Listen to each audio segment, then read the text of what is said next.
There's not this massive use for food banks in this country. We've got generation after generation who cannot cook properly, they can't cook a meal from scratch, they cannot budget. The challenge is there. Come, I'll offer anybody. You sat there with glazed expressions on your faces, looking at me like I've landed from a different planet. Come to Ashfield, come next week, come the week after, come to a real food bank that's making a real difference to people's lives. And I'm going to end now, Mr Deputy Speaker, because, they're not listening. These are a generation of MPs that never listen.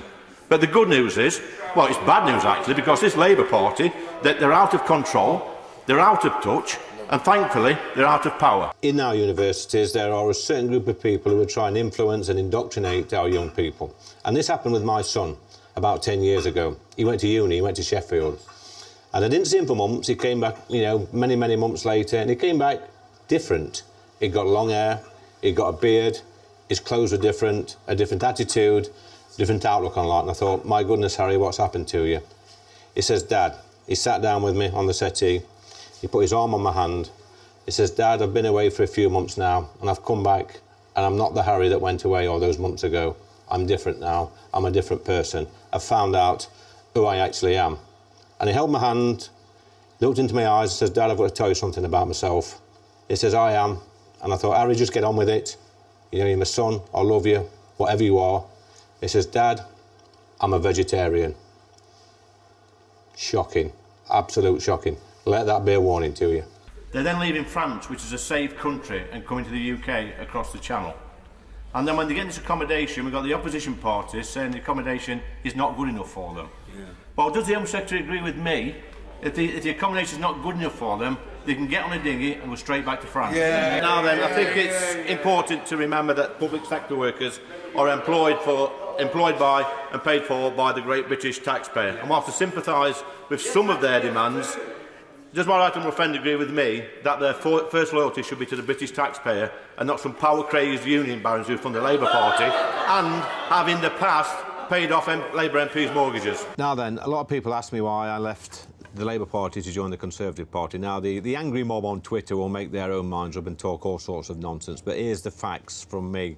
This is the person that it happened to. I was in the Labour Party for many, many years, and it was like being in an abusive relationship. Being in the Labour Party, I was Labour councillor in the village of Huthwaite in Ashfield, where I'm from. Now, I got into hot water about 5 or 6 years ago over some problems with the local travelling community who visited my village on several occasions. My residents were furious. There was damage, there was thieving, there was all sorts of nastiness going off.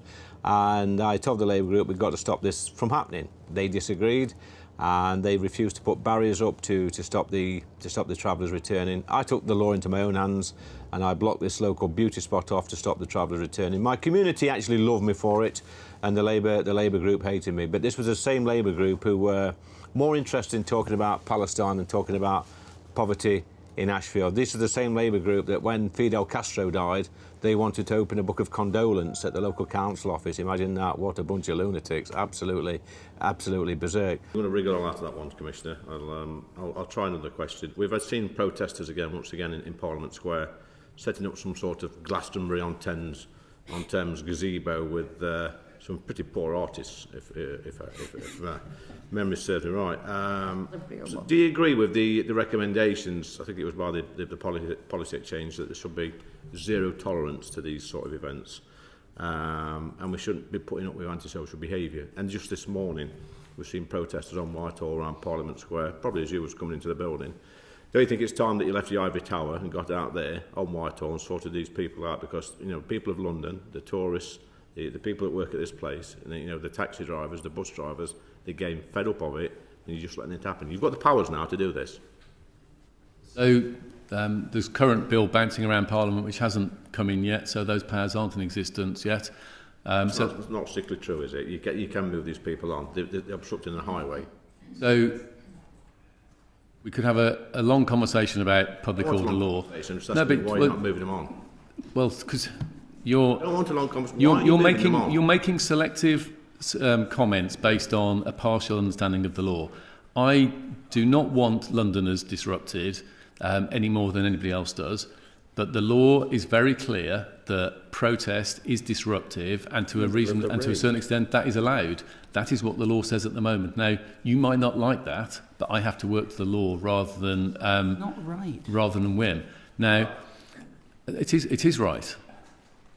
It's not, Commissioner, but It's you might want to believe that the law says that no disruption is allowed whatsoever through protest, but that is not the case. And kids miss so much school with the pandemic. I mean, really, they want a bit of normality, and a lot of our kids don't know what normality is with schools. I think Brendan, I'm going to have to stop you there. There are baked beans incoming. There's a spoon incoming. Lovely. Open your mouth. Okay. Here comes a train. What do you think of that one? Well, they're cold. I'm not coming back to this pub for food. Well, dodgy landlord. There is this myth in this country that if people are on universal credit, they are in poverty. And I'll dispel that myth right now. We have people, not just in my constituency, all over the country that's on universal credit that's got a household income of over £40,000 a year. Now, that's not poverty. People in London on universal credit, if they work a few hours, there's a loophole in the universal credit system. They can top their wages up by £30,000 a year. That is not poverty. One of the Momentum members got up in a room full of people and he tried to embarrass me, tried to belittle me, and he said to me, "Oi, Anderson, have you ever read the works of Karl Marx?" And I said, "Well, funnily enough, no, I haven't, and I don't intend to." And then he said, "Well, why don't you off then and join the Tory party, Tory boy?" So I stood up and I said, "You know what, mate, that's not a bad idea." No, I should do that because it is kind of part of my job, but something about me it embarrasses me a little bit. What are you doing with a fork? I've got a fork. Right. Now, just a few weeks back, Michelle, you appeared on TV as a cat, had some feline feelings, and now we want to dismiss this as just if this is going where I think it's going, and you're about to bring out a plate of whiskers, you can bugger off. We've got a tin of cat food here. I don't know what brand it is, but it looks I'm not eating bloody cat. Are you delicious. mental? Well, we're going to get it out. We're going to see if you're really a cat. Well, no, I'm not. I am not. I'm telling you now, I'm not. You go first, and I'll follow. I'm going to shake on that. I'm going to shake on that.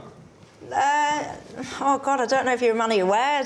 Are you going to try that? I don't want to. No, I don't want to. You don't want to do it? I don't want to eat. Here's the challenge. Here's the challenge. I don't want to eat ocean fish pate. I don't want to. Well, if I have a forkful, will you have one as well? Here's a challenge. I don't want Here's a challenge. No. We can go on all day and make excuses all day.